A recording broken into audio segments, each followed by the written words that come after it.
Hi, welcome back to Legal Marketing Minutes. I'm your host, Nancy Myrland. Some lawyers I've talked to have said that they think that now would be a great time to make sure that all of their clients understand everything that they do and let them know all of the ways they can help with matters related to COVID-19. And one even said that they want to blanket email everyone to let them know what they can do. And so this speaks specifically to that mass selling approach that obviously many are tempted to undertake right now. Well, it's all about the right approach. I mean, before you run around like you're starring in the movie Halloween, whipping around a chainsaw, scaring everyone, my recommendation to you is that you are going to get a lot farther by using a little softer approach, like going door to door, handing out candy, talking to people, and making friends. One is certainly more dramatic, the former, but the other one is much more productive, isn't it? I mean, it's all about the right approach for the right moment. And let's translate that for the legal profession. I mean, let me give you an example. Over the past several days, maybe about week and a half, it actually feels like the last 6 months have happened in the last week, doesn't it? I've received emails from a few service providers who are sponsors of a conference I was supposed to be attending this week, and they're trying to sell me their services. And what's challenging about those emails is that not only do a few of them not understand what I do for a living because their obviously template wording refers to me as though I'm working in-house for a lot of attorneys, which really hasn't been the case since prior to 2002 because that's when I went out on my own, but they're also turning me off because their approach appears to be tone deaf to what I as a business owner am going through right now. That's what I don't want to happen for you and your clients. Well, let's talk about one of your goals right now. One of your goals right now is to maintain or grow your practice, right? I mean, if you want your clients to know what you do for a living and how you can help, which is certainly, these are wonderful things for you to be able to tell your clients, and you should be. And what you also want to let them know is what other lawyers in your firm should help with during this crisis, because you have this externally unspoken goal of bringing in new business and staying financially viable during and after this crisis. You need to focus on being very smart business people and business developers at this time,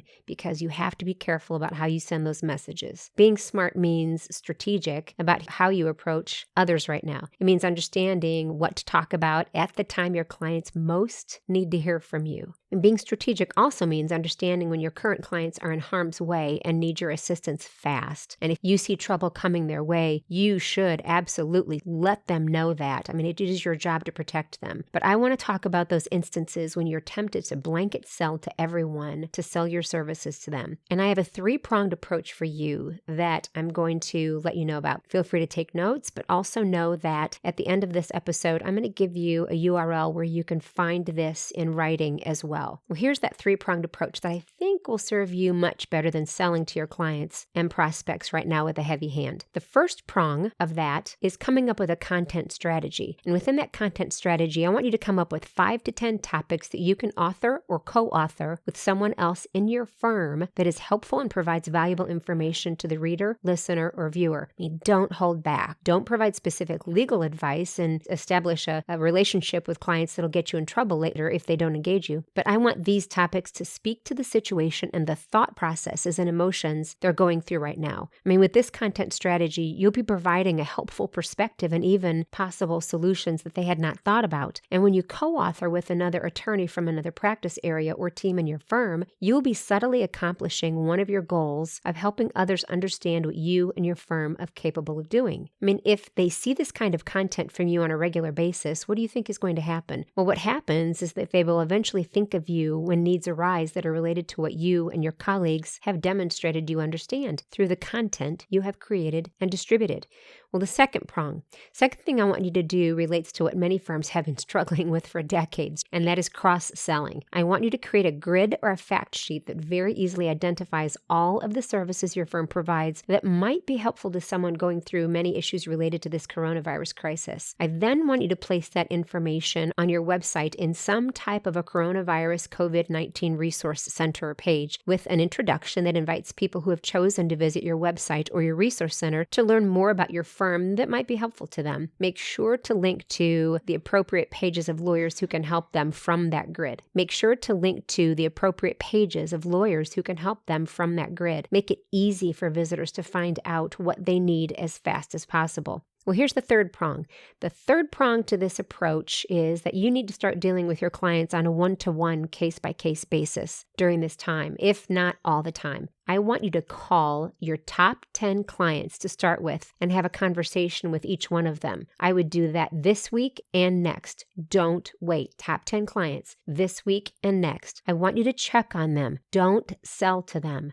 I want you to have a nice conversation with them. Bonus points if you schedule a face-to-face on Zoom, my favorite meeting tool, because this physical isolation that everyone is being asked to undertake might be wearing thin on them right about now. But if you can't do that, I wouldn't push it. A phone call certainly will work. And yes, I'll give you bonus points for that just by merely doing that, because that's pretty big. And here's what I want you to do. I want you to ask them questions like, and you don't have to do these verbatim, and you don't have to use all of them, but ask them questions like, how are things going at your company? What kind of issues are you dealing with right now? What are the most pressing issues that you have to solve? What has surprised you the most? How are you doing personally with all of this? Are you working from home? How's that going? If your company hasn't sent everyone home to work yet, how does that make you feel? I would imagine it would be a little frightening right about now. Is there anything at all that I can do to help? And I guarantee you, within that conversation with questions like that and more that you can develop that match that tone and your style, you're going to learn more about your clients than you ever imagined. I know you will. You're also going to learn what issues are the most pressing to them, which will help fill in the spots on that content creation process I mentioned in the first prong. And when the time is right, then you can follow up and gently suggest that you would like to help them through this, or that you can think of a colleague at the firm or elsewhere outside the firm if the subject is not legal that would be a good resource, or that you have this resource center on your website that might provide additional perspective. I mean, now is the time for subtlety. Don't force it, because people see right through that when you're forcing a subtle approach or you're forcing humility. I mean, you all can see right through it when somebody does that, right? Our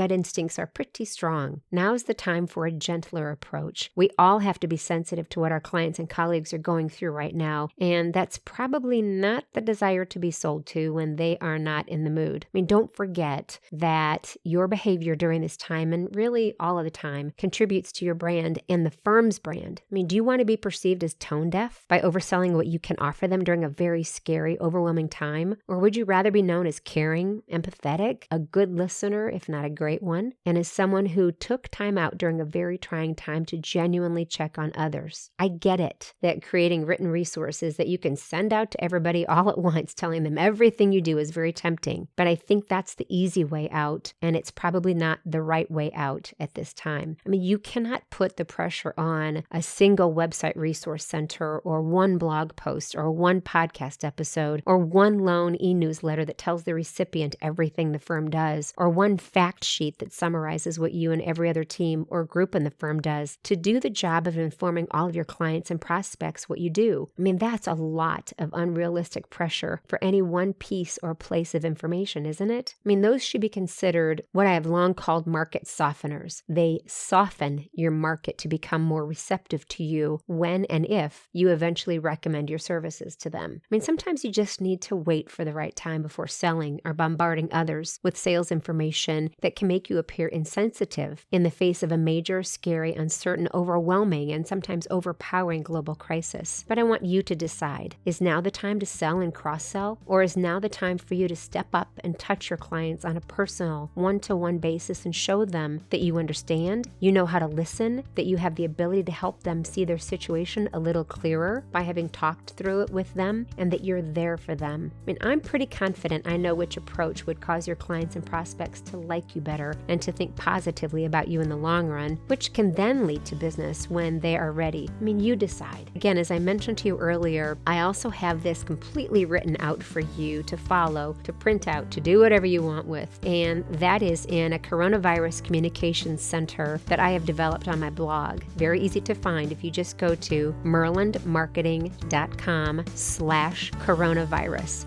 and that's MYRLAND marketing.com/coronavirus. All right, thank you so much for sticking with me for yet another very serious episode of Legal Marketing Minutes having to do with the coronavirus COVID-19 pandemic that we're going through. If there's anything I can do for you, please do not hesitate to reach out and ask, all right? Until next time, I'm Nancy Myrland with Legal Marketing Minutes. Bye-bye.